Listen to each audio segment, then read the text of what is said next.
Hey, welcome back to the Wednesday night Bible study.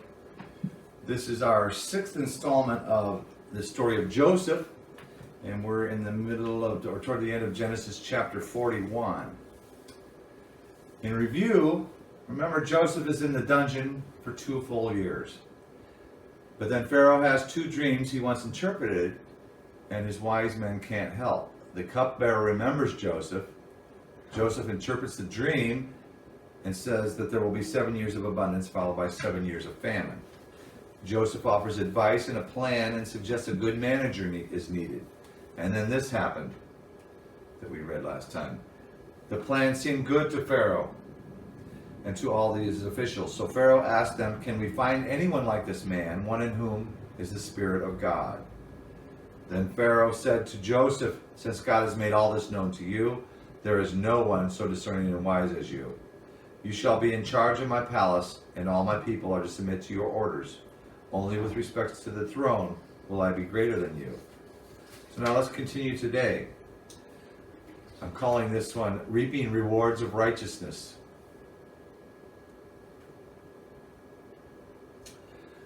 So Pharaoh said to Joseph, "I hereby put you in charge of the whole land of Egypt." Then Pharaoh took his signet ring from his finger and put it on Joseph's finger. He dressed him in robes of fine linen and put a gold chain around his neck. He had him ride in a chariot as his second in command, and men shouted before him, "Make way." Then he put him in charge of the whole land of Egypt. This was a very big deal, this promotion. Keep in mind that Egypt was the center of it all. The Pharaoh was king over a very powerful nation, an empire. Giving Joseph a signet ring was very significant. It was a ring used for sinking an emblem into soft clay. It was the way Pharaoh stamped the invoices, the laws, or anything else he wanted to verify or validate. It was like the platinum charge card of the day. It was like the signature of the President of the United States today. Joseph was being given authority and financial power over the land. And Joseph was dressed for it too. He was dressed in what a powerful and wealthy person would wear, not to mention getting a royal chariot. Did Joseph ask for this? Do you think he was surprised? Do you think he felt he deserved it? It was a huge, huge change from being in a dungeon. Can you imagine how all this could change a person, maybe even corrupt them?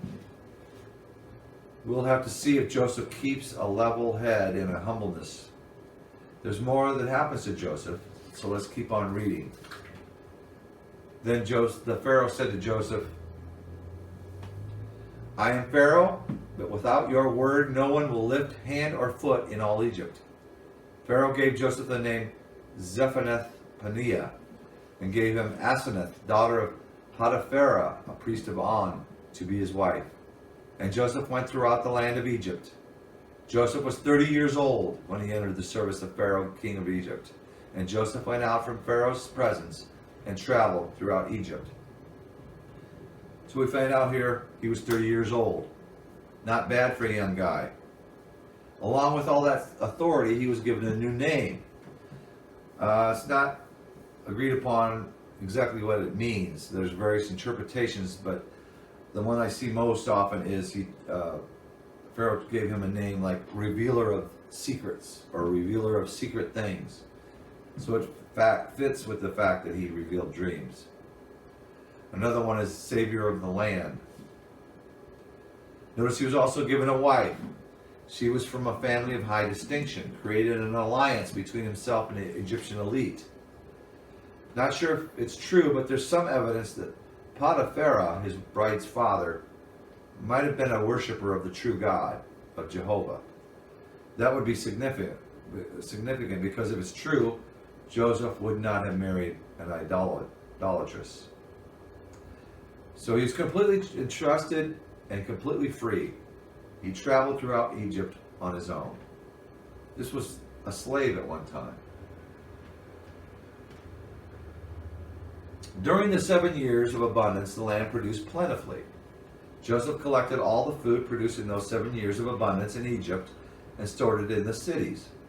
In each city he put the food grown in the fields surrounding it. Joseph stored up huge quantities of grain, like the sand of the sea.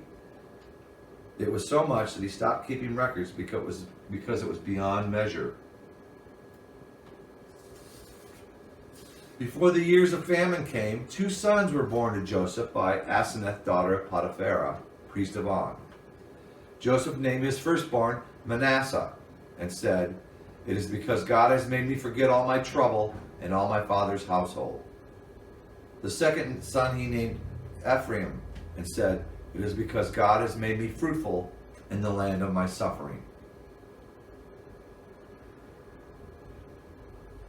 So, looking at this, the land produced abundant crop for 7 years, and Joseph followed the plan God came up with. He stored it up. In spite of his success, Joseph didn't abandon his Israelite heritage. He gave both sons, characteristically Hebrew names. Manasseh, which means forget, signified that God had made him forget. Forget what? Maybe perhaps the misery of his separation from his family. Ephraim, meaning fruitful, signified that God had made him fruitful in the land of Egypt, a land that had earlier brought him nothing but trouble. So in naming his sons, Joseph was proclaiming openly that God had done this. It would also be a good reminder for Joseph when he saw his sons. I want to look at that first son's name, Manasseh, again, meaning God has made me forget. Let's say Joseph couldn't forget his past troubles. What if he had obsessed on how his brothers wronged him, and Potiphar's wife, or the cupbearer forgetting him over 2 years? What kind of things can that lead to? Maybe anguish, depression, wanting revenge. Sometimes it's a blessing if God helps us to forget. Now the 7 years of abundance in Egypt came to an end, and the 7 years of famine began, just as Joseph had said. There was famine in all the other lands, but in the whole land of Egypt there was food. When all Egypt began to feel the famine, the people cried to Pharaoh for food. Then Pharaoh told all the Egyptians, "Go to Joseph and do what he tells you." When the famine had spread over the whole country, Joseph opened the storehouses and sold grain to the Egyptians, for the famine was severe throughout Egypt. And all the countries came to Egypt to buy grain from Joseph, because the famine was severe in all the world. So Joseph's wisdom bore fruit. The 7 good years was followed by 7 years of severe famine. Notice the Egyptians and also people in other countries went to buy grain from the storehouses. And those were the ones that Joseph had created throughout Egypt. Okay, so this is more of just giving the facts of the story and moving it along. We are going to end here, but there is significant things coming up ahead. This is all leading in God's plan. This is all leading to something very big.